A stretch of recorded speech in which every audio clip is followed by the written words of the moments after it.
The cabin of Sky Nova's first class is hushed, tension thick in the air. Naomi Carter, elegant in her navy suit, stands frozen with her boarding pass in hand.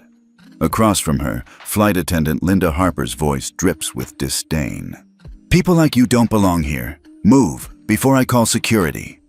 Gasps ripple through the luxurious cabin as passengers glance over gleaming leather seats, pretending not to stare but unable to look away.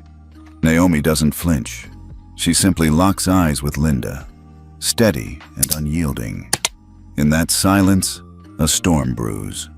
One that will shake not only this flight, but an entire airline. The first-class cabin of Sky Nova Airways gleamed with polished chrome and supple leather, every detail designed to exude wealth and exclusivity. Passengers had settled into their wide recliners, some sipping champagne, others scrolling through tablets, the quiet hum of air conditioning filling the silence. It should have been the beginning of a smooth flight from Chicago to Dallas. Instead, the atmosphere was suffocating, all eyes locked on the confrontation unfolding near seat 3A. Naomi Carter stood rigid, her posture impeccable, her tailored navy suit a study in controlled elegance. In her hand, she held a crisp boarding pass that clearly read, "Seat 3A, First Class." Yet the paper seemed meaningless under the sharp gaze of flight attendant Linda Harper. Linda's lips curled in disdain, her voice slicing through the quiet like a blade. "People like you don't belong here. Move, before I call security." A collective gasp rippled through the cabin. An elderly couple clutched hands, exchanging nervous glances. A businessman shifted uncomfortably in his seat, pretending to bury himself in his laptop. Across the aisle, a young man discreetly tilted his phone upright, camera already recording. He wasn't the only one. A woman in the back of the cabin angled her device too, her expression unreadable as she pressed record. The digital age never let cruelty remain private. Naomi felt the weight of every stare, the silent judgment pressing against her skin. Her dark eyes locked onto Linda's, refusing to break the gaze. Years of practice had taught her restraint. She had endured countless versions of this moment, dismissed in hotel lobbies, second-guessed in boardrooms, underestimated in nearly every sphere she had walked into. But this was different. This was her father's first-class trip, a promise of ease and comfort turned into a public stage for humiliation. Walter Carter, silver-haired and dignified at 70, sat in seat 3B, watching with clenched fists. His hand, calloused from decades of mechanical labor, gripped the armrests so tightly his knuckles whitened. He opened his mouth to speak, to protect his daughter, but Naomi placed a steady hand on his arm without turning. Her eyes never left Linda. "I'm in first class," Naomi said calmly, extending the boarding pass for the second time. Her voice was level, but the tremor at the edge revealed the storm brewing beneath. Linda didn't look at the ticket. She didn't need to. In her mind, the answer was already written across Naomi's skin. Her presence an offense to the curated image of first-class exclusivity. She smirked, shaking her head slowly, letting the humiliation sink in deeper. "Do you know how much these seats cost? Over $2,000. Don't waste my time. People like you." She cut herself short, but the implication hung heavy in the stale air. A few rows back, a woman lowered her magazine, her lips pressed tightly together, but she said nothing. The silence of complicity echoed louder than Linda's words. Passengers watched, torn between discomfort and curiosity, unwilling to intervene, but hungry to see how the drama unfolded. Naomi inhaled slowly, centering herself. Every muscle in her body screamed to lash out, to throw back the venom dripping from Linda's tongue. But she stayed still, spine unyielding. Her father's presence beside her anchored her in composure. She would not break. Not here, not in front of him. "Here is my ticket," Naomi repeated, firmer this time, holding it higher for all to see. "Seat 3A, this is my seat." Linda snatched the slip of paper, glancing at it with exaggerated disinterest. She handed it back without meeting Naomi's eyes. "I don't care what's printed here. Mistakes happen. You don't belong in this section. I can handle this quietly, or I can call the captain. Your choice." Her words were sharp, but her tone was louder than necessary, pitched so the entire cabin could hear. The humiliation wasn't accidental. It was deliberate. Walter shifted in his seat, anger radiating off him. "Young lady," he began, his voice trembling with restrained fury. Naomi squeezed his arm gently, silencing him. "It's okay, Dad," she murmured, though her own heart thundered in her chest. Her gaze returned to Linda. "Call the captain." Linda blinked, momentarily thrown off by the lack of retreat. She had expected begging, apologies, maybe even tears. Not this calm defiance. Narrowing her eyes, she leaned toward the intercom phone mounted by the galley wall. "As you wish," she muttered, her smirk returning. Passengers exchanged glances, the tension thick enough to choke on. One man whispered to his wife, "What's going on?" She shushed him, eyes locked on Naomi as though watching the opening act of a play. The young man recording zoomed in on Naomi's face, capturing the sharp contrast between her composed expression and Linda's smug hostility. Naomi stood silently, her boarding pass steady in her hand, every breath controlled. She knew this moment would not end here. Not when the camera lenses were already capturing every second. Not when the truth of who she was lay coiled beneath layers of secrecy. And as Linda's fingers wrapped around the cabin phone, her voice sharp with false authority, Naomi Carter remained utterly still. Outwardly calm, inwardly unbreakable. Somewhere in the back, a woman's phone vibrated. A notification blinked across the screen. New video uploaded. Passenger confrontation in first class. The storm had already begun. Walter Carter had never been a man who backed down from disrespect. 70 years of life had taught him that dignity was often the only currency poor men could afford to guard. And he had carried that lesson into every fight, every workplace disagreement, every confrontation in his small corner of the world. And now, watching his only daughter being spoken to like a trespasser, he felt something inside him snap. His body leaned forward in the wide recliner, veins pressing against the skin of his neck, jaw set like stone. He opened his mouth, voice loaded with thunder. "Young lady, you have no right to go." But Naomi's hand was there again, light but firm on his arm. Her touch froze him more effectively than any shouted order ever could. She didn't look at him, didn't break eye contact with the sneering flight attendant. Her expression was controlled steel. "It's okay, Dad," she murmured, her tone soft, almost gentle. Walter wanted to argue, to tell her it wasn't okay, that she didn't deserve this, that no one did.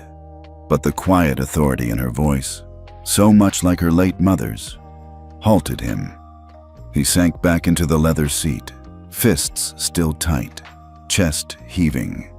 His eyes burned with unshed fury. Linda Harper, oblivious to the silent war between father and daughter, mistook Walter's retreat as a victory. She smirked, brushing a strand of blonde hair back into her bun, her entire posture radiating smug superiority. "Good. You know better than to cause a scene," she said, deliberately loud enough for the surrounding passengers. The words knifed into Walter, but Naomi didn't flinch. Her posture didn't change. She stood with her shoulders back, gaze steady, the very image of restraint. To the cabin, she looked like a woman cornered, outnumbered, overpowered, a victim enduring humiliation with no lifeline. And that was exactly the illusion Naomi allowed them to see. She knew every eye was on her, measuring her worth in silence. If she fought back now, she would only be another angry black woman story whispered in airport lounges. If she raised her voice, she would confirm every stereotype Linda wanted to impose on her. So she stayed still, calm, giving the audience what they expected: weakness, resignation. It was the shield she had worn all her life, one that disguised the arsenal waiting beneath. Walter's heart ached. To him, this wasn't strategy. It was his daughter being crushed in front of strangers while he sat paralyzed by her plea for patience.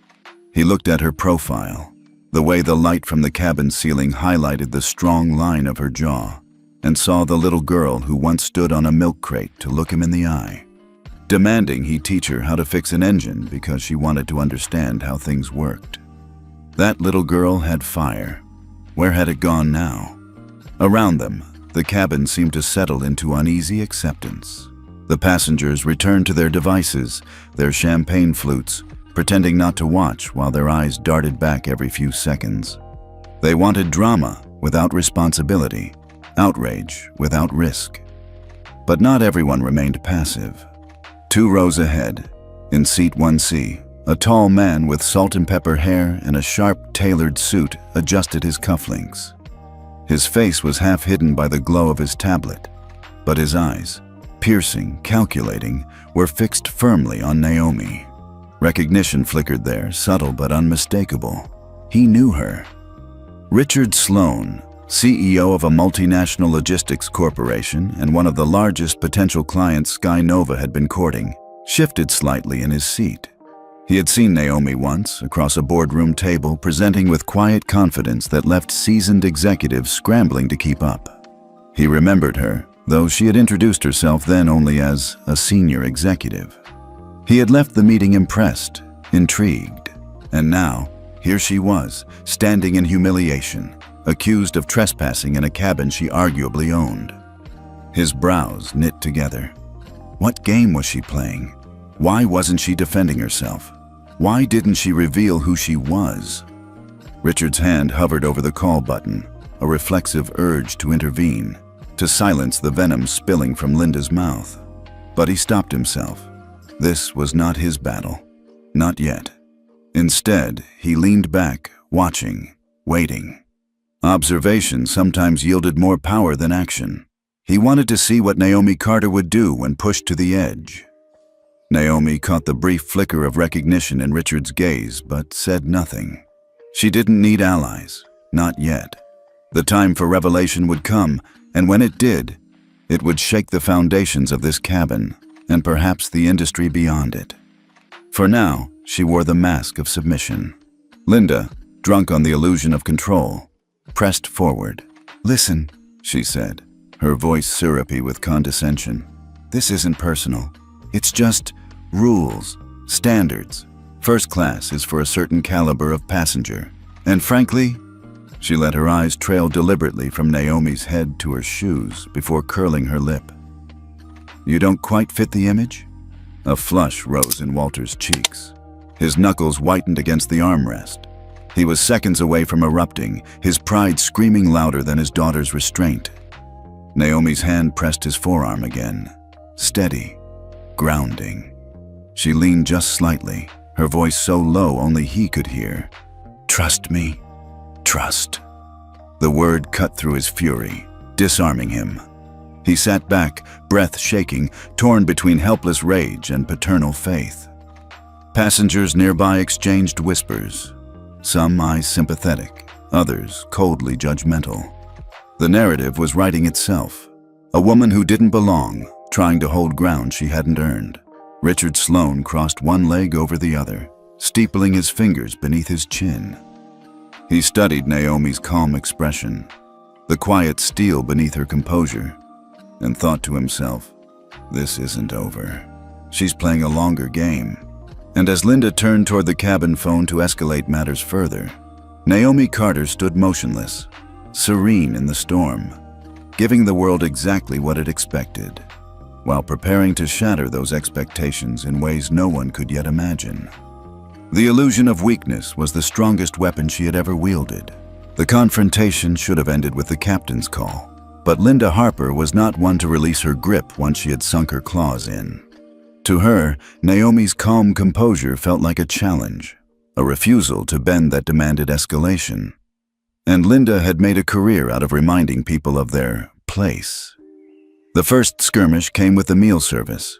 Linda moved down the aisle with a tray, her smile fixed in place for the other passengers, her tone sweet as honey as she placed entrees and wine on crisp white tablecloths.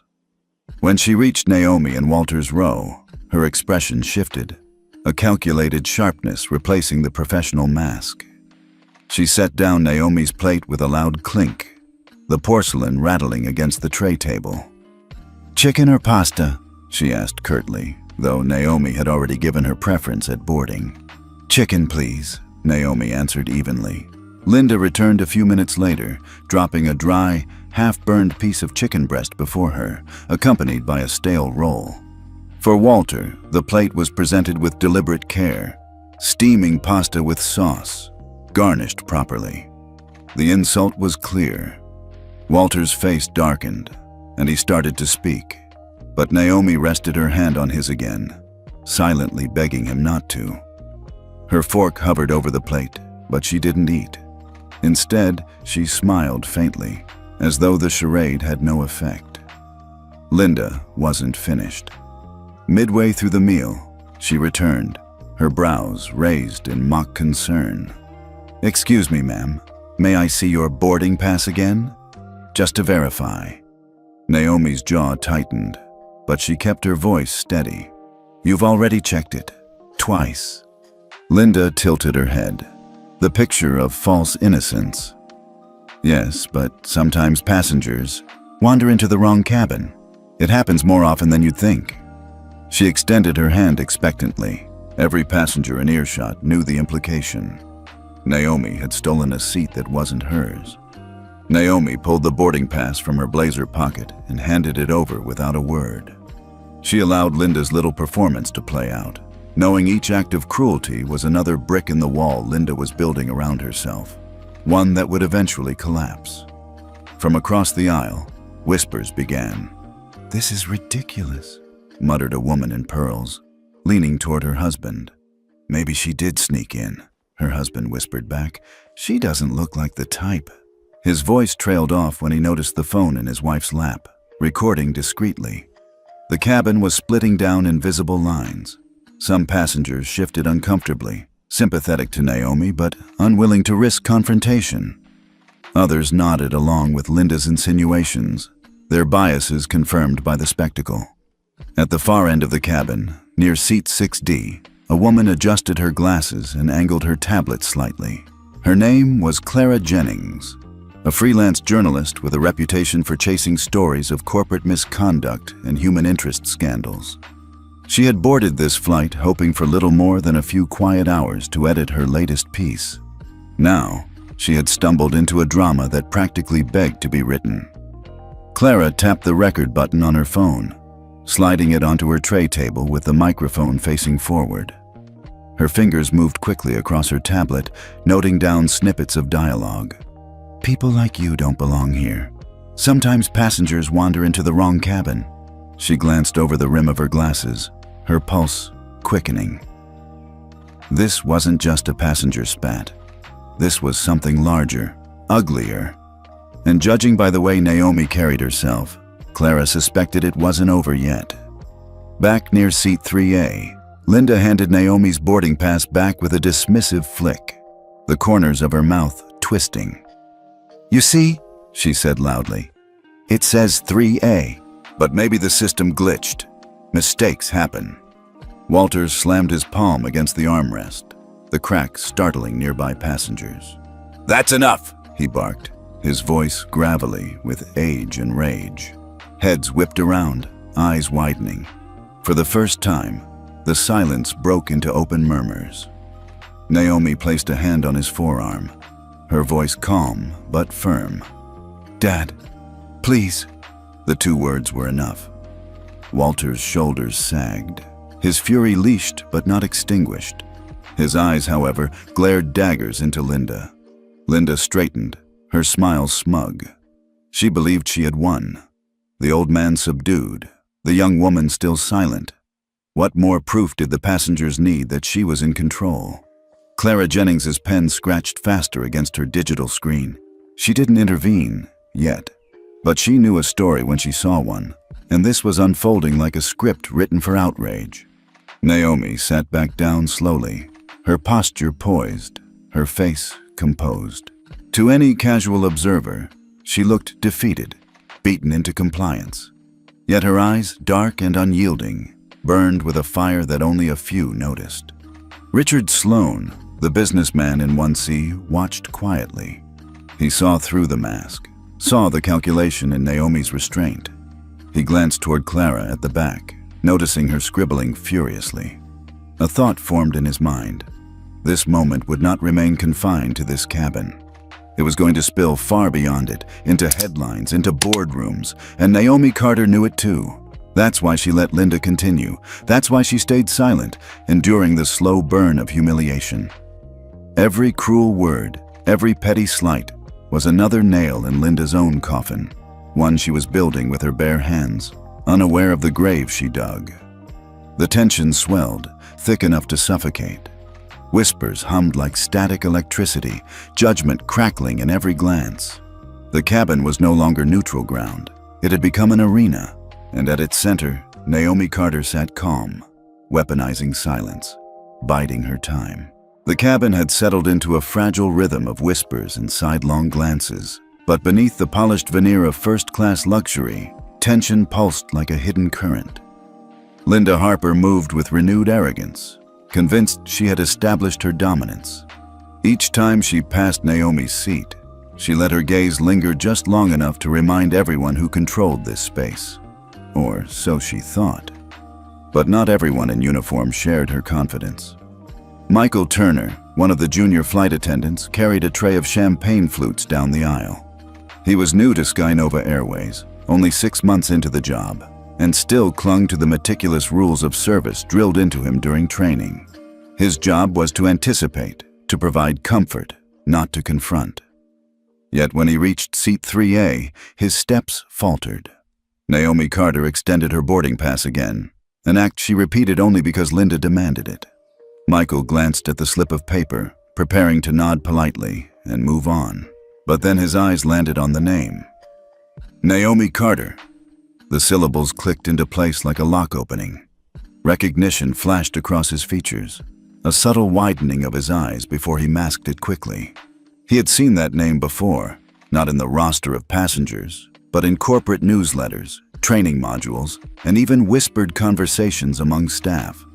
The elusive CEO, the founder, the one who rarely appeared in public but whose decisions shaped the company's future. Michael's breath caught. He looked up at her, meeting her gaze for only a fraction of a second, but it was enough. Naomi's eyes, calm and unreadable, told him everything. Don't say a word. He swallowed hard, nodded slightly, and continued down the aisle, his pulse quickening. If Linda realized who she was tormenting, the fallout would be catastrophic. Naomi settled back into her seat, her face an unreadable mask. Outwardly, she appeared passive, enduring. Inwardly, her mind worked with precision. Each humiliation Linda piled upon her was being documented, by phones, by whispers, and now, by memory. And Naomi understood the power of narrative better than most. Sometimes the story you allowed others to tell was more devastating than anything you could craft yourself. Her phone buzzed softly in her blazer pocket. Sliding it out with practiced discretion, she unlocked the screen and glanced at the message. Board meeting update. Press circling the union dispute. Call me ASAP. Maya Patel, her chief of staff, never sent messages lightly. Naomi read the line twice, her jaw tightening ever so slightly. The timing was brutal. A labor dispute had already positioned Skynova under scrutiny, and now here she was, being humiliated in her own cabin. If this went public, and she had no doubt it would, the consequences would ripple far beyond this flight.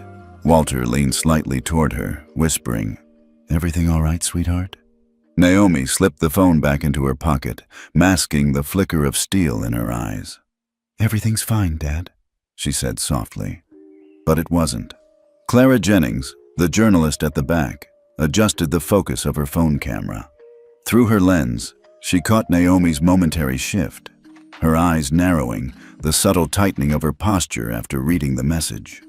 Clara couldn't decipher the details, but she sensed importance. This wasn't just a wronged passenger. Something deeper pulsed beneath the surface. Richard Sloane noticed it too. From his vantage in 1C, he studied Naomi as she returned the phone to her pocket. She carried herself like no ordinary passenger, measured, deliberate, each move calculated. Sloan leaned back, his curiosity deepening. He didn't intervene. Not yet. The game unfolding intrigued him too much. Linda, oblivious to the undercurrents, strutted down the aisle again, her voice carrying false cheer as she offered dessert options to other passengers. When she reached Naomi, she didn't bother to hide her disdain. "We only have one option left," she said flatly, placing a dish of half-melted sorbet before her. Walter bristled. Naomi, however, only lifted her spoon with delicate calm, stirring the melting dessert without taking a bite. Her stillness spoke louder than anger ever could. Michael passed again, collecting empty trays. His eyes flicked briefly to Naomi, his throat tightening with the weight of unspoken recognition. She gave no signal, no nod, but her silence was command enough. Not yet. Back in 6D, Clara continued recording, her journalist's instinct sharpening. She scrolled through her notes, stitching together a narrative. Blatant discrimination, a daughter shielding her father from confrontation, a passenger maintaining grace under fire. But her instincts screamed there was more. Naomi's composure wasn't just personal dignity, it was strategy. Clara didn't know what secret Naomi held, but she was determined to find out. The cabin's tension rose again as Linda announced loudly, "Captain Reynolds will be coming soon to sort this out. I don't want any disturbances in my cabin." The phrasing wasn't lost on the passengers. Her cabin. Linda had claimed ownership of something that was never hers to begin with. Phones angled higher. A ripple of anticipation moved through the rows. The stage was being set for confrontation. Naomi rested her palms lightly on her lap, her face calm, her breathing steady. Outwardly, she remained the picture of quiet endurance. Inwardly, she counted the beats. Each insult, each dismissal, each petty cruelty was adding weight to the moment about to arrive. The storm was gathering momentum. The world didn't yet know who Naomi Carter truly was, but hints were bleeding through the cracks. A young attendant's startled recognition, a secret message from a chief of staff, the lens of a journalist capturing every detail. Linda Harper believed she was scripting Naomi's downfall. In truth, she was only setting the stage for Naomi's revelation. The first-class cabin of Flight 227 had become a theater, and the curtain had only just begun to rise. Linda Harper had reached her boiling point. All the subtle digs, the theatrical boarding pass checks, the condescending tone, none of it had yielded the reaction she craved. Naomi Carter refused to snap, refused to flinch, refused to give her the satisfaction of breaking. To Linda, that defiance felt like mockery. Her heels clicked sharply against the polished floor as she planted herself before Naomi's seat once more. Hands on her hips, chin tilted in manufactured authority, she spoke loud enough for the entire cabin to hear. "That's it. I've had enough. If you won't cooperate, I'll have the captain deal with this." Gasps fluttered through the cabin like wind through leaves. A ripple of murmurs followed, passengers leaning in as though the declaration were the opening act of a play they couldn't turn away from. Walter stiffened instantly. His head snapped toward Linda, fury crackling in his aging frame. His voice was already rising when Naomi beat him to it. "Go ahead," Naomi said. The words were simple, almost casual, yet they landed in the air with a weight that silenced even the whispers. Linda blinked, taken aback. For the first time in this entire exchange, it was she who faltered. She had expected pleading, resistance, perhaps even tears. Instead, she was met with a calm invitation, delivered with a faint smile that didn't reach Naomi's eyes. The effect was disorienting. Walter's jaw dropped. He turned to his daughter, staring at her in disbelief. He had raised Naomi to fight for her dignity, to never let anyone diminish her worth.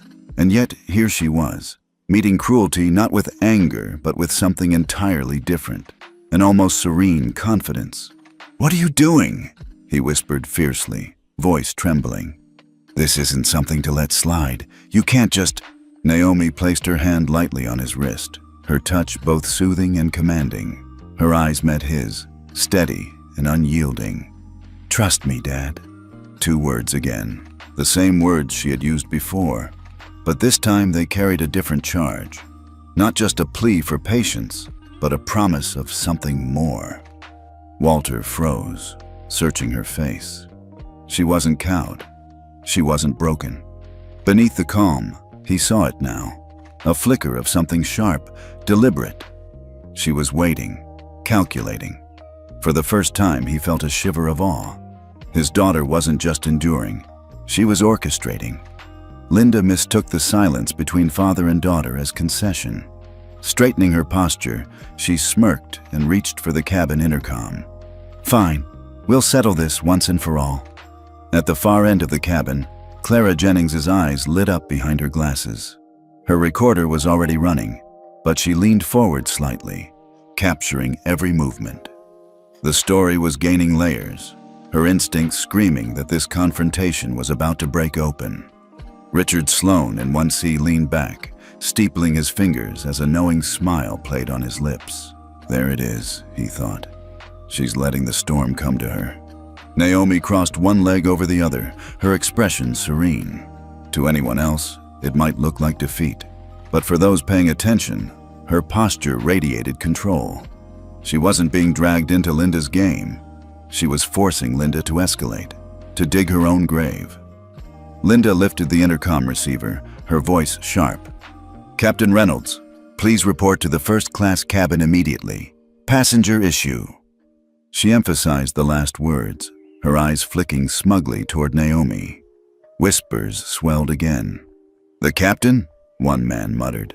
"Over a seat?" "This is getting out of hand," another passenger said, though his phone remained firmly pointed at the scene.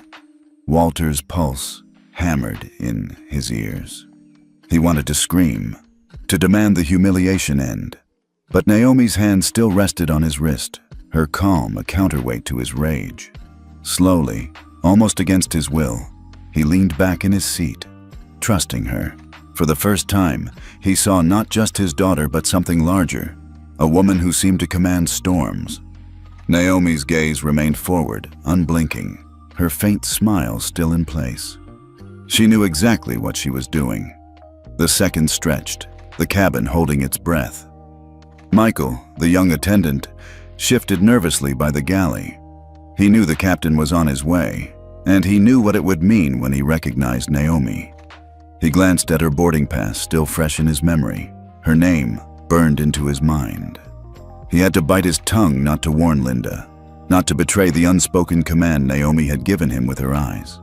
Clara's fingers flew across her tablet, annotating every detail. Passenger accused, father restrained.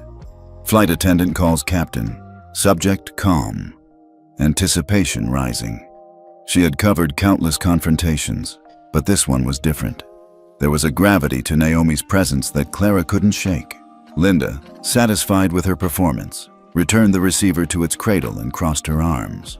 She turned toward the passengers, her smirk daring them to question her authority. No one spoke. Phones recorded. Eyes judged. And then Naomi did something unexpected. She leaned back against her seat, exhaled slowly, and whispered, not loudly enough for Linda, but for Walter and for those close enough to catch it. "Now watch." Walter blinked. He had never heard that tone from her before. Calm, certain, commanding.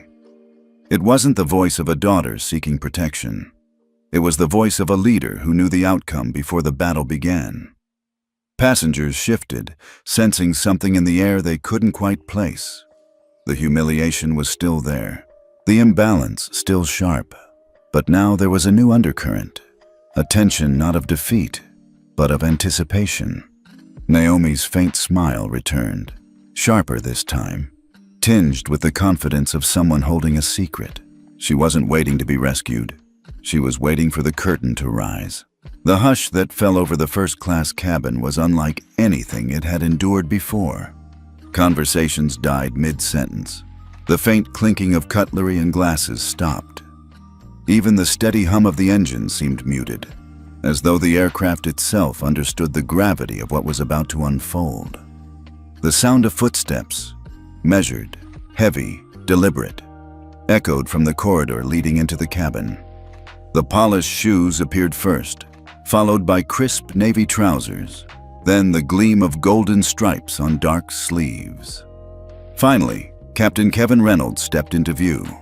At 6 feet tall, with broad shoulders and an air of authority that came from decades in the cockpit, Captain Reynolds carried himself with the calm precision of a man accustomed to control. His cap was tucked neatly under one arm, his eyes scanning the cabin with the detached sharpness of a pilot assessing turbulence. But when those eyes settled on Naomi Carter, a ripple of recognition broke across his face, too quick for most to notice, but unmistakable for those who did. He knew her. Linda Harper surged forward with an air of triumph, as though she had summoned a king to preside over her victory. "Captain," she began, her tone dripping with vindication, "this passenger is occupying a seat that does not belong to her. I have checked her boarding pass multiple times, but there must have been a system error. She is refusing to comply." She stepped aside, gesturing dramatically toward Naomi, like a prosecutor presenting evidence. "She has been disruptive and uncooperative. I request your intervention." The passengers collectively leaned closer, eager to witness the climax of the tension they had been recording, whispering, and speculating over. Phones tilted subtly toward the aisle, ready to capture the fallout. Walter Carter gripped the armrest, his old eyes narrowing. He was ready to spring, to defend his daughter, when Naomi gently raised her hand, an unspoken command to wait. Naomi herself remained seated, her posture regal, her gaze locked calmly on the captain. She had not moved since the moment Linda called him. Only the faintest curve of her lips betrayed anything, a smile that carried the weight of inevitability. Kevin Reynolds paused. The silence that followed Linda's accusation stretched thin, taut as a wire. His gaze lingered on Naomi, his brow furrowing ever so slightly. A flicker of something unreadable passed through his eyes, recognition, hesitation, perhaps even unease. But then, he cleared his throat, turning his attention back to Linda. His voice was deep, even, carrying the authority of the cockpit into the cabin. "Explain exactly what happened, Ms. Harper." Linda puffed her chest, emboldened. "This passenger presented a boarding pass for seat 3A. However, it is clear there has been a mistake. She doesn't fit the profile of our first-class clientele, and her behavior has been disruptive. For the comfort of others, I recommend she be relocated or removed." Murmurs rippled again, sharper now. A businessman whispered, "Doesn't fit the profile?" His companion frowned but said nothing. Phones caught every syllable. Captain Reynolds' eyes flickered toward Naomi once more. She met his gaze evenly, unblinking, her silence a challenge. For a moment, his lips parted, as though he might speak her name. But then, he shut it again, turning back to Linda. The hesitation was brief, but it was enough. To the passengers, it looked like confirmation. The captain, too, doubted Naomi's place here. Walter's heart pounded, fear clawing at his chest. "He's going to side with her," he thought bitterly. "He's going to let that woman throw my daughter out like she's nothing." Naomi, however, remained utterly still. Clara Jennings adjusted her glasses at the back of the cabin, her recording device angled precisely toward the captain. She had caught it, the flicker of recognition, the pause, the shift in his demeanor. She scribbled into her notes. "Captain hesitates. He knows her." A story was blooming, richer than she had dared hope. Linda mistook the hesitation for backing. She pressed forward, her tone sharper. "You see, Captain? She's just sitting there. No apology, no explanation. She refuses to admit she doesn't belong. This isn't the kind of image we want for Skynova Airways." Her words dripped with irony, though she didn't realize it. The captain turned slowly toward Naomi once more. The weight of his gaze pressed heavy on the cabin. Every passenger leaned forward, breaths held, waiting. Naomi finally moved. She reached into her blazer pocket and withdrew her boarding pass, placing it calmly on the tray table before her. Without a word, she slid it forward. Captain Reynolds stepped closer, taking the slip between two fingers. His eyes scanned it briefly, though he didn't need to. He already knew it was legitimate. He already knew exactly who sat before him, but he said nothing. The silence stretched again, the cabin thick with anticipation. To the watching passengers, the pause felt damning. Why didn't he immediately vindicate her? Why didn't he confirm what the paper said? Whispers grew bolder. Maybe she really doesn't belong. Look at the captain's face.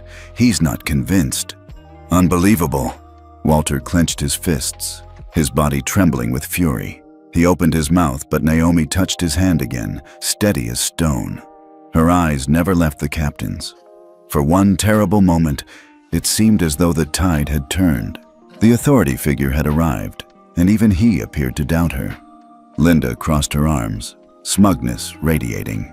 "Well?" she asked, her tone oozing satisfaction. Kevin Reynolds inhaled slowly. He had spent years navigating turbulence, storms, emergencies that rattled even the steadiest pilots. Yet this moment weighed heavier than any cockpit decision. He knew Naomi Carter. He knew who she was, not just a passenger, not just a woman wrongly accused, but the very lifeblood of the airline whose wings he commanded. And still, he hesitated, because to reveal it here in this moment meant exposing a truth Naomi herself had not yet spoken. He had no right to steal her stage. So he stood there, silent, letting the illusion hang in the air. For the passengers, the silence confirmed their worst assumptions. Naomi was the trespasser. Naomi was the fraud. The captain's hesitation sealed it. The tension was unbearable. Walter looked at his daughter with despair, unable to understand her composure. "Why are you letting this happen?" he whispered hoarsely. Naomi's lips curved into the faintest of smiles. "Because it's not over," she whispered back. And in that instant, though he didn't yet know how, Walter understood. She was holding her ground not because she had lost, but because she was preparing to win. The cabin, however, saw only the surface. A woman cornered, an attendant triumphant, a captain seemingly aligned with the accuser. The stage was set. The fall appeared inevitable, but storms always build their quietest pressure before they break. The silence in the cabin was suffocating. Every eye remained fixed on Captain Kevin Reynolds as he held Naomi's boarding pass in his hand. Linda Harper stood tall beside him, her smugness dripping like honey, convinced she had cornered her prey. Walter's chest heaved with fury and helplessness, and Naomi Carter, still seated in her wide leather recliner, wore the same faint smile, the stillness of a predator biding its time. Finally, Captain Reynolds inhaled. His voice, steady and resonant, cut through the hush like the blade of a guillotine. "There's no mistake," he said, his gaze flicking once more between Linda and Naomi. "This passenger is in the correct seat. Her boarding pass is valid. Seat 3A is hers." Linda blinked, her smirk faltering. "But," she began, her tone sharp with disbelief. Kevin's tone sharpened, his authority filling the cabin. And more than that, he let the words hang, deliberate, savoring the weight of the moment. His eyes locked on Naomi's, a flicker of mutual recognition passing silently between them before he turned back to the room. "You should all know exactly who you've been watching." The cabin held its breath. "Ladies and gentlemen," Captain Reynolds announced, his voice carrying the finality of truth, "this is Naomi Carter, CEO and sole owner of Skynova Airways." For a second, the world seemed to stop. Then came the explosion. Gasps erupted across the cabin, audible even over the hum of the engines. Heads swiveled. Phones tilted wildly, capturing the declaration from every angle. Passengers who had whispered doubts and suspicions seconds earlier now sat frozen, their faces flushed with shock. Walter Carter's mouth fell open. His eyes darted from the captain to his daughter, as if searching for denial, for some explanation. His voice came out in a whisper, almost reverent. "Naomi?" Naomi turned to him, her eyes softening, and for the first time since the confrontation began, her mask cracked just slightly. She reached for his hand, squeezing it. "Yes, Dad." Walter's chest swelled with pride, tears stinging his eyes. All the shame he had felt for being powerless vanished in an instant, replaced by awe. His daughter, the same little girl who had tinkered with engines in their garage, who had faced endless dismissals and doubt, was the woman commanding this airline. Linda Harper staggered back as though struck, her face drained of color, her lips parting soundlessly. "She's... what?" The words tumbled out, weak and fractured. Passengers who had aligned with Linda moments before now recoiled, their eyes avoiding her, their whispers sharp with judgment. The smug certainty that had fueled her performance evaporated, leaving only the raw, humiliating truth. From the back of the cabin, Clara Jennings nearly dropped her phone. Her journalist's instincts screamed with adrenaline. This wasn't just a story about discrimination. It was the story. A powerful CEO humiliated in her own cabin, filmed, judged, then vindicated before the very eyes of the world. Clara typed furiously, already framing the headline in her mind. And then came the final twist. Richard Sloan, the seasoned businessman in 1C who had sat quietly observing, suddenly rose from his seat. His demeanor shifted instantly from cool detachment to eager respect. He buttoned his jacket, smoothed his tie, and crossed the aisle with a practiced smile. "Miss Carter," he said warmly, extending his hand. "Forgive me for not recognizing you sooner. It's an honor. We met briefly at the Aurora Group Summit last spring." The sudden transformation was jarring. Just minutes earlier, Sloan had been content to watch silently, curious but detached. Now he scrambled to align himself with the truth, eager to claim association. Naomi regarded his hand for a moment before shaking it politely. Her expression remained calm, but her eyes flickered with amusement. She had seen this dance countless times, respect offered only when power revealed itself. Other passengers followed suit. Murmurs of apology rippled through the cabin. A woman in pearls stammered, I didn't realize." A man who had whispered about her sneaking in now avoided her gaze altogether. Linda, trembling, stepped forward. Her voice cracked as she tried to salvage her authority. I didn't know. If I had realized..." Captain Reynolds cut her off sharply. "Your job, Ms. Harper, is to serve every passenger with dignity and respect, not to decide who belongs. Today, you failed." His words were calm, but the condemnation hit harder than a shout. Linda's knees nearly buckled. She opened her mouth to protest, but no words came. Her power had disintegrated in an instant, her authority exposed for the sham it was. Naomi finally spoke, her voice soft yet resonant, cutting through the storm. "Respect should never be conditional," she said, her eyes sweeping the cabin. "Not on wealth, not on appearance, not on assumptions. Everyone here deserves dignity. That's what first class should mean." Her words hung in the air, undeniable, unshakable. Passengers nodded, some with shame, others with newfound admiration. Walter, still clutching her hand, looked at his daughter with pride so overwhelming it silenced the ache of all the years behind them.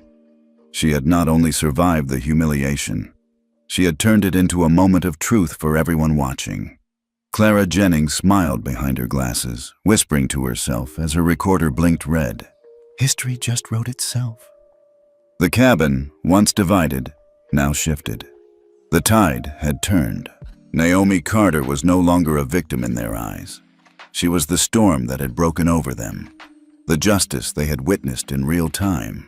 And for the first time since the flight began, the passengers of Seat 3A were silent, not because they doubted her, but because they had been humbled by her truth. The cabin still hummed with the aftershocks of revelation. Naomi Carter, once dismissed as an intruder, now sat at the center of a storm she had quietly allowed to build.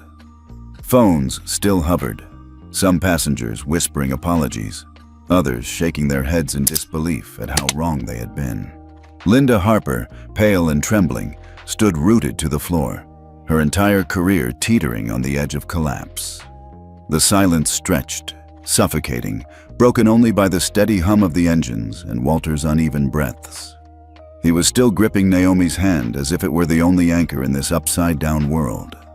His daughter, his little girl, was not just the passenger under fire. She was the owner, the CEO, the architect of everything these people flew on. Walter's voice cracked, low and hoarse. "Naomi, why didn't you tell me?" Naomi's eyes softened, but she didn't answer right away. Instead, she turned her gaze back to Linda, who stood trembling under the weight of her mistake. Passengers shifted, anticipation thick in the air. They knew what was coming. Justice, retribution. Linda herself braced for it, her lips pressed into a thin, bloodless line. Her mind raced through every headline she would never escape, every door that would slam shut, every humiliation her downfall would invite. She waited for the inevitable, but Naomi Carter did not deliver the expected blow. Instead, she rose slowly, her movements deliberate, graceful. She smoothed the crease of her navy blazer, adjusted her cuff, and looked Linda directly in the eye. When she finally spoke, her voice was low, steady, carrying the authority of truth. "Monday morning, 9 o'clock, my office." The words landed with more force than any shouted command. The passengers blinked, stunned. Walter froze, trying to process what he had just heard. Even Clara Jennings, who had already begun to draft the headline, "CEO Fires Racist Attendant in Public," stopped mid-keystroke, her brows lifting above her glasses. Linda's jaw dropped. She blinked rapidly, as if waiting for Naomi to finish the sentence, to add the word terminated, dismissed, or blacklisted. But Naomi said nothing more. Her composure did not falter. Her eyes stayed fixed on Linda's, unyielding yet not cruel. The silence that followed was almost unbearable, forcing everyone to realize what had just happened. Naomi was not choosing vengeance. She was choosing something deeper, harder: reform. Linda's knees wobbled. Her mouth opened once, twice, but no words came. All the venom, the condescension, the smugness she had brandished only minutes earlier had evaporated, leaving her exposed and fragile. To be spared was almost worse than being destroyed. Passengers exchanged looks of astonishment. Some frowned, confused, while others nodded slowly, understanding dawning. Naomi wasn't here to humiliate. She wasn't here to destroy. She was here to lead, even in the face of cruelty. Walter finally found his voice. You're not firing her?" His tone was a mixture of shock and disbelief, layered with the old instinct of a man who had been taught that justice meant punishment. Naomi turned to him gently. "Dad," she said softly, "firing her would be too easy. She'd leave, find another job, and keep doing the same thing. I want her to understand. I want her to change. If she can't, then yes, she'll be gone. But I'm giving her the chance." Her words wrapped around the cabin like a balm. The tension softened, no longer electric with outrage, but heavy with emotion. Passengers shifted uncomfortably, ashamed of their silence earlier, humbled by the depth of Naomi's response. Linda lowered her head, her lips trembling. The weight of mercy was unbearable. For the first time in years, she felt something crack inside her, the brittle shell of arrogance breaking under the unexpected grace of the very woman she had tried to demean. Walter's chest swelled with a complicated tide: pride, awe, and bewilderment. He had spent his life fighting battles tooth and nail, believing survival meant striking before being struck. And now his daughter, who had endured humiliation with poise, chose not the path of destruction, but of elevation. His eyes stung with tears he didn't bother to hide. Clara Jennings blinked, her recorder still rolling. The headline she had imagined shifted, reshaped itself before her eyes. CEO chooses grace over retribution at 30,000 feet. It wasn't the story she had expected, but it was infinitely more powerful. Richard Sloan, the businessman who had earlier withheld judgment, felt a shiver of respect crawl up his spine. This was leadership, unyielding, strategic, human.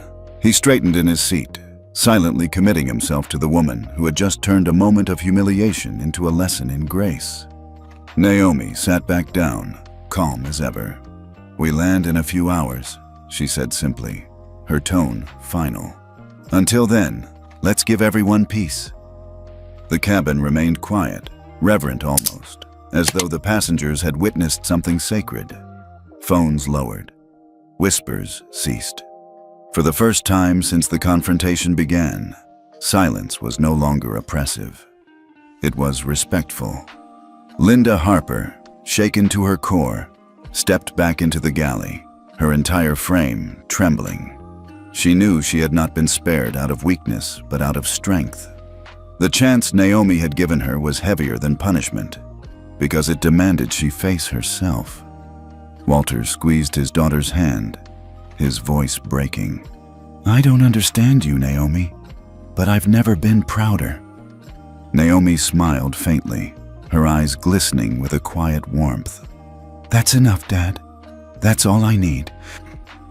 The hum of the engines filled the space again, carrying with it a new current, not of division, not of outrage, but of humility and awe. And for every passenger in that cabin, the flight had shifted from a spectacle of humiliation into a lesson they would never forget. True power is not shown in how you strike back, but in how you choose to rise above. By the time Flight 227 touched down, the storm had already broken. Before the wheels kissed the runway, clips from passengers' phones had gone viral. A 30-second recording, Linda Harper sneering "people like you don't belong here," was replayed across every platform. Another angle caught Naomi's calm defiance, her poised silence against escalating humiliation. The most powerful clip of all was the captain's declaration, "This is Naomi Carter, CEO and sole owner of Skynova Airways." Within hours, hashtags flooded timelines. Naomi Carter, #first-class humiliation, #Skynova scandal. Millions watched, outraged and mesmerized. News anchors debated the event in urgent tones. Late-night hosts cracked jokes about attendants who had picked the wrong passenger to bully. But not all coverage painted Naomi as a hero. One headline screamed, "CEO humiliated on her own airline, but did she engineer it?" Another suggested Naomi had allowed herself to be mistreated just for spectacle. Pundits questioned whether she had weaponized victimhood for publicity. By the next morning, the press frenzy was unstoppable. Cameras camped outside Skynova's headquarters, microphones shoved at every employee who dared step outside. Reporters hounded Walter, who kept his head down, shaken by the chaos.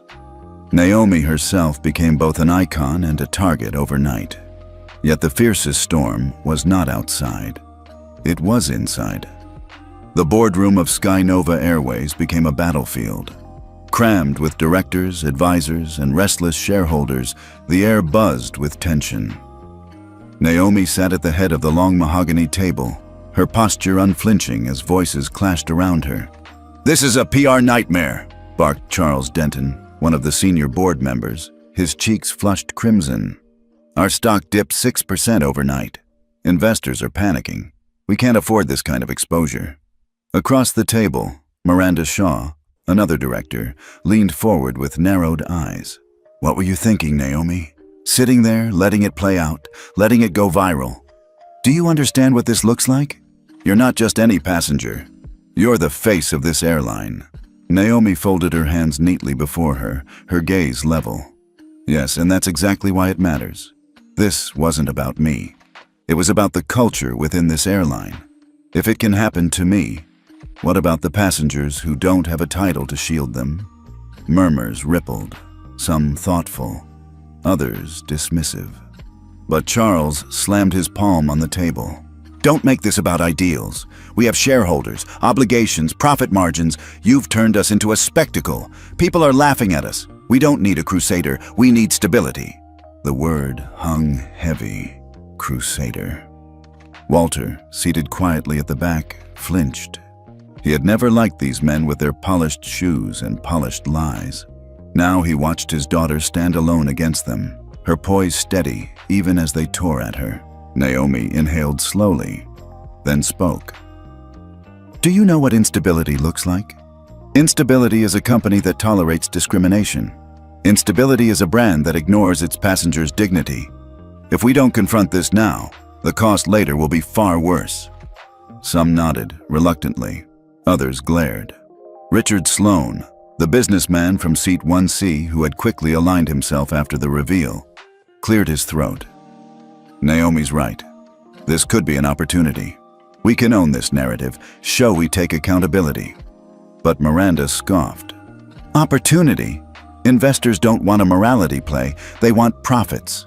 And right now, Naomi is dragging this company into the mud. Some of us are beginning to wonder if she's too volatile for leadership."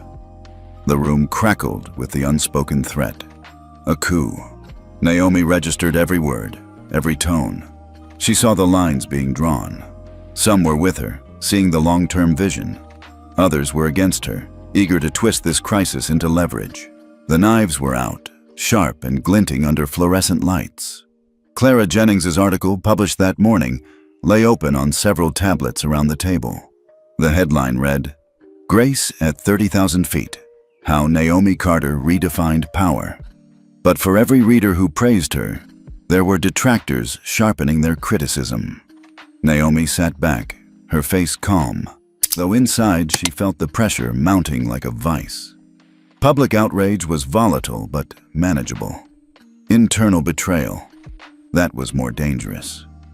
Walter shifted uneasily in his seat, his fists clenching. He had wanted justice for his daughter, and she had delivered it with grace. But now he saw the cost, not in humiliation, but in power. And power, he realized, was always under siege. Back in the press rooms, headlines continued to multiply. Some called Naomi a beacon of dignity. Others accused her of performative leadership. Stock tickers flashed red, then green, then red again as the market responded to every headline. In her office late that night, Naomi stared at the city lights through the glass wall. Her phone buzzed constantly. Journalists, allies, enemies, investors. She ignored most of them. A new message popped up from Maya, her chief of staff. "They're rallying votes. You may face a challenge at the next board session. Be ready." Naomi closed her eyes briefly. She had known this was coming. The flight had revealed more than Linda's cruelty. It had exposed fractures in her own fortress. Outside, the city pulsed with life. Inside, Naomi Carter prepared for battle, not against attendants, not against prejudice, but against the very people who claimed to stand with her. And for the first time since the flight, doubt crept in. Would Grace be enough to win this war? By dawn the next day, the chaos of the scandal had transformed into something else entirely. The narrative was shifting. What began as a wave of outrage now surged with admiration. Social media timelines flooded with clips not just of Naomi Carter enduring humiliation, but of the way she ended it. Passengers' shaky videos of her calm command. "Monday 9 o'clock, my office," spread like wildfire. Soon, the hashtag #HatchetInclusiveSkyNova dominated feeds across the globe. Tweets read, "True leadership is grace under fire." Naomi Carter didn't destroy her enemy. She elevated the standard. A popular influencer posted, "She could have crushed Linda Harper, but instead, she chose humanity. That's power." The post was shared hundreds of thousands of times. For once, the internet's fury turned toward construction instead of destruction. The outrage that had first fueled the scandal was redirected into something larger, a movement. People were no longer just angry at Linda Harper. They were inspired by Naomi's refusal to retaliate. And then came the catalyst.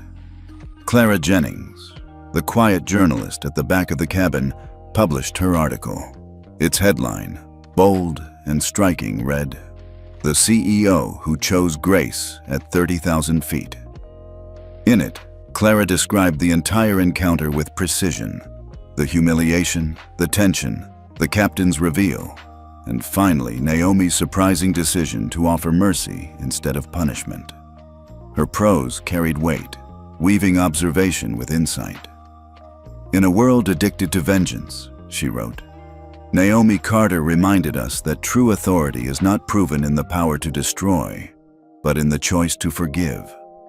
The article exploded. Within hours, it was trending on every major news outlet. Late-night hosts quoted it. Morning anchors debated it. Millions shared it, hailing it as the definitive account of the incident. Clara Jennings, once an overlooked reporter, became the voice of the moment. The irony was clear. The same phones that once captured Naomi's humiliation now amplified her triumph. But amid the praise, Linda Harper became the lightning rod for public rage. Hashtags skewered her. "Fire Linda," #Sky Nova shame. Her face, captured in freeze frames mid-sneer, became the image of everything people despised about arrogance and bias. Memes mocked her. Comment sections eviscerated her. Her inbox filled with death threats. The public had chosen its villain. And yet, just when the crowd bayed for her destruction, Naomi intervened. In a press conference streamed live to millions, Naomi appeared in a simple navy dress, her voice calm and firm. "I've seen the calls for punishment. I've seen the fury. But I ask you all for restraint." Cameras clicked furiously. She continued, "Linda Harper made a mistake, a terrible one. But I did not ask for her to be destroyed. Justice is not vengeance. Sky Nova's culture will change, but change begins with accountability, not annihilation." The reporters buzzed, their questions tripping over one another. "Are you saying she keeps her job? Are you protecting her?" Naomi raised her hand, silencing them. "She will meet me on Monday at 9 o'clock, as I said on that flight. We will have a conversation about dignity, equity, and the kind of airline Sky Nova will become. What happens next will depend on her willingness to learn, not the crowd's thirst for blood." The statement stunned the world. Some scoffed, unable to believe her mercy. Others wept openly online, touched by the rare display of compassion in a corporate world known for ruthlessness. Hashtags shifted once more. Had grace. In leadership, Naomi knows best, had second chance. Even those who had once criticized Naomi for engineering the spectacle were forced to reconsider. Commentators who had doubted her motives now marveled at her consistency. She had chosen restraint not once, but twice. First in the cabin, and now before the entire world. Walter Carter watched the press conference from the sidelines, his chest tight with emotion. His daughter was no longer just the girl he had raised. She was something larger now, a symbol, a force reshaping the narrative not just of an airline, but of power itself. Tears welled in his eyes, not just pride, but awe, and a small ache of distance. The world was discovering Naomi in a way he was still catching up to. Meanwhile, Linda Harper sat in her apartment, blinds drawn, face buried in her hands as the weight of millions' hatred crushed her. And then she heard it, Naomi's voice on the television, calling for restraint, for mercy, for her. Her shoulders shook. She had expected firing, disgrace, exile. She had not expected mercy, and the shame that followed was heavier than punishment. Back online, Clara Jennings's article became scripture for the moment. Quoted endlessly, it reframed Naomi not as a victim, nor as a vengeful executive, but as a reformer. Clara herself tweeted, "I saw it with my own eyes. Naomi Carter chose not to humiliate her enemy, but to lead her." The post broke 1 million shares in under an hour. For the passengers who had filmed, for the millions who had watched, for the shareholders watching nervously from their towers, the story had changed. Naomi Carter was no longer the humiliated CEO. She was the woman who had faced fire and answered it not with destruction, but with grace. And as the sun set on that day, the storm that had threatened to engulf Sky Nova shifted. It was still dangerous. The board was still fractured. Investors still debated. But in the hearts of millions watching around the globe, one truth had already taken root. Naomi Carter had turned humiliation into humanity. And humanity, for once, was winning. The conference room at Sky Nova headquarters was overflowing. Rows of journalists, staff, board members, and shareholders filled the space, their eyes fixed on the stage where Naomi Carter stood, flanked by the Sky Nova emblem. The air buzzed with tension, half anticipation, half skepticism. The viral storm had not yet settled. Naomi knew it never would, not fully. But this was no longer about firefighting. It was about building.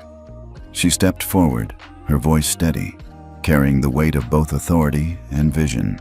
What happened on Flight 227 is not an isolated incident.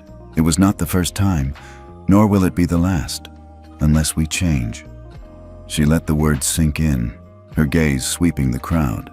Sky Nova cannot soar if bias anchors us. We must do better, and starting today, we will. The room hushed, expectant.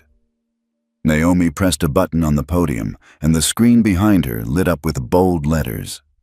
The Clear Skies Initiative. Gasps rippled through the crowd. This program, Naomi continued, isn't a press stunt. It's a systemic overhaul. Clear Skies will retrain every employee, from cabin crew to senior management, to recognize and dismantle bias.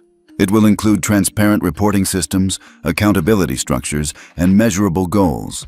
But most importantly, it will put passengers' dignity at the heart of everything we do. Flashes burst from the cameras. Reporters scribbled furiously. Walter, seated in the front row, watched his daughter with pride swelling so fiercely he could hardly breathe. He had seen her mercy aboard that flight, and now he saw her transform it into movement. She wasn't just mending her airline, she was rewriting the skies. Then came the twist. As part of Clear Skies, Naomi said, her voice firm but not harsh, Linda Harper will remain with us. The room erupted with murmurs, some shocked, others outraged. Board members shifted uncomfortably. A few journalists nearly jumped from their seats. Naomi raised her hand to quiet them. I know what you're thinking. This isn't forgiveness without accountability. Linda will not be treated as a victim, nor as an enemy. She will become something more powerful, a living case study. She turned toward the side of the stage, and all eyes followed. Linda Harper, pale but composed, stepped into the light. The same woman whose sneer had gone viral now looked transformed, shoulders squared, lips pressed tightly, eyes humbled. Linda, Naomi continued, has agreed to share her story, not as a badge of shame, but as a lesson. She will speak at every training session, telling her experience honestly, her assumptions, her mistake, and the aftermath. She will face the very people she once judged, and in doing so, remind us all that bias is not abstract. It is human, and it must be confronted. The reaction was electric.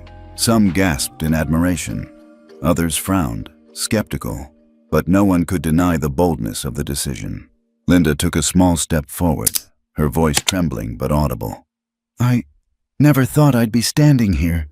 A week ago, I thought my career was over. I thought I'd be remembered only for the worst thing I'd ever done. But Ms. Carter offered me something no one else would, a chance to face my mistake and grow. I can't erase what I said on that flight, but I can make sure others learn from it, and that I never repeat it. For the first time, her words did not drip with arrogance. They carried the weight of sincerity. The impact was immediate. One of the senior pilots, grizzled and reserved, stood up. If we're being honest, he said slowly, I've had my own biases. I've made judgments I shouldn't have. Maybe not on a plane, but in my heart. I want to be part of this too. A flight attendant in the back nodded vigorously. Same here. I've thought things I'd never say aloud, but I know they're wrong. If she can stand here and admit it, so can we. The admission spread through the room like a current, raw and unfiltered. People who had spent their lives hiding behind professionalism found themselves confessing, their walls crumbling. It was messy, uncomfortable, and deeply human. Clara Jennings, seated among the press, felt goosebumps rise on her arms. She tapped furiously at her tablet, realizing this was no longer just about an airline. This was a movement being born in real time. Her next headline formed in her mind: Clear Skies Initiative Turns Shame into Change. Naomi let the voices flow, listening, nodding. When the room finally settled, she spoke again. Bias is not something we cure overnight. It is not solved with firings and press releases. It is solved with honesty, accountability, and the courage to face ourselves. Linda is not here because she was spared. She is here because she has work to do, and so do we all. Thunderous applause broke out, filling the hall with a roar that shook even the skeptical board members. Some clapped hesitantly, others fervently, but the sound carried the undeniable weight of momentum. Walter wiped his eyes with the back of his hand, overwhelmed. His daughter was not just leading an airline, she was leading a revolution. And she was doing it not by crushing her enemies, but by transforming them into allies. On stage, Naomi smiled faintly. She knew the battle wasn't over. The shareholders who doubted her would still whisper, the skeptics would still sneer. But she also knew something had shifted, permanently. Clear Skies was more than a program. It was a promise. And as the applause thundered on, Naomi Carter stood tall at the center of it all, not just as the CEO of Skynova Airways, but as the architect of a new horizon, one where the skies at last could be clear. The chandeliers glittered like stars above the grand ballroom, casting golden light over polished marble floors and velvet-draped tables. It was the annual International Aviation Gala, where the most powerful figures in the industry gathered: executives, regulators, innovators, and competitors alike. For decades, the event had been a stage for announcements, for polished speeches about fuel efficiency and expansion routes. But tonight, the air was different. Tonight, every eye was on one woman, Naomi Carter. As she walked onto the stage in an elegant black gown, the applause swelled, thunderous and unrelenting. Reporters jostled for angles. Cameras flashed like lightning. Her name was already etched in the headlines, but tonight, her presence alone commanded the room. The host, an aging industry veteran, smiled as he handed her the Crystal Award. For courage, for leadership, and for showing us that dignity can reshape the skies, he said, his voice trembling with sincerity. Ladies and gentlemen, we honor Naomi Carter. The applause rose again, filling the cavernous hall until it seemed the walls themselves might burst. Walter sat at the front table, his tuxedo crisp, but his hands trembling as he clutched a champagne glass. He had lived through decades of hardship, seen his daughter climb against every odds, and yet nothing could have prepared him for this moment. Tears pooled in his eyes as Naomi turned to face the audience, the award in her hand catching the light like a beacon. She spoke simply, without theatrics. "This recognition is not just for me," she said, her voice carrying softly but firmly through the hall. "It is for every passenger who has felt invisible, for every worker who has questioned their worth, for every person told they did not belong. The skies belong to all of us, and at Skynova, they always will." Her words washed over the audience like a tide, steady and undeniable. People rose to their feet, the applause no longer for a title or a corporation, but for the idea she embodied. Walter's chest swelled. His voice broke as he whispered to himself, then louder, unable to hold back. "You don't just own the skies, you change them." His tablemates glanced at him, some smiling gently, others nodding, recognizing the depth of his pride. And then came the final twist. Richard Sloan, the businessman who had once sat silently beside Naomi in seat 1C, now stepped onto the stage. A man of immense influence, known for his vast empire in logistics and aerospace partnerships, he carried a contract folder in his hand. Naomi arched an eyebrow, the faintest smile tugging her lips as he approached. "Ms. Carter," Richard said into the microphone, "there was a time when I wondered whether Skynova could compete on the global stage. But after witnessing what you've built, not just an airline, but a movement, I no longer wonder. I act. He turned to the crowd, holding up the folder. Tonight, I am proud to announce a strategic partnership between Skynova Airways and Sloan Global Logistics. Together, we will expand routes, integrate fleets, and place Skynova not just among competitors, but among leaders worldwide. The ballroom erupted. Applause, cheers, a surge of excitement. Reporters nearly fell over themselves scrambling to broadcast the news. Investors in the crowd lit up, their minds already calculating the global reach, the profit margins, the future dominance of Skynova.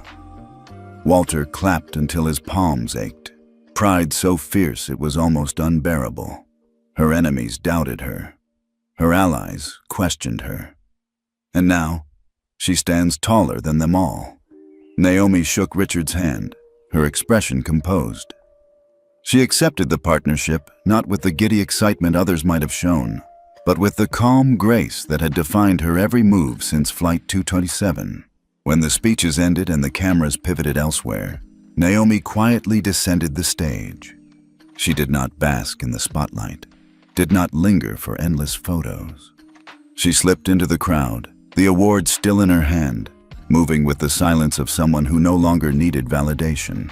She paused at the edge of the ballroom, looking out at the glittering lights, the clinking glasses, the voices rising in praise. For a fleeting moment, her eyes softened. Then she turned, exhaled, and walked away. No fanfare, no grand gesture, just the quiet power of a woman who had rewritten the rules. The cameras caught it. The image of Naomi Carter stepping down from the stage, her expression serene, her presence commanding even in silence. The photo would circulate the next morning, captioned simply, "Power doesn't need noise." Walter watched her go, his heart both heavy and full. He knew she would never stop. That was her gift and her burden. But tonight, he allowed himself the peace of knowing the world had finally seen what he had always known. Naomi Carter didn't just fly above the storm. She changed the skies forever.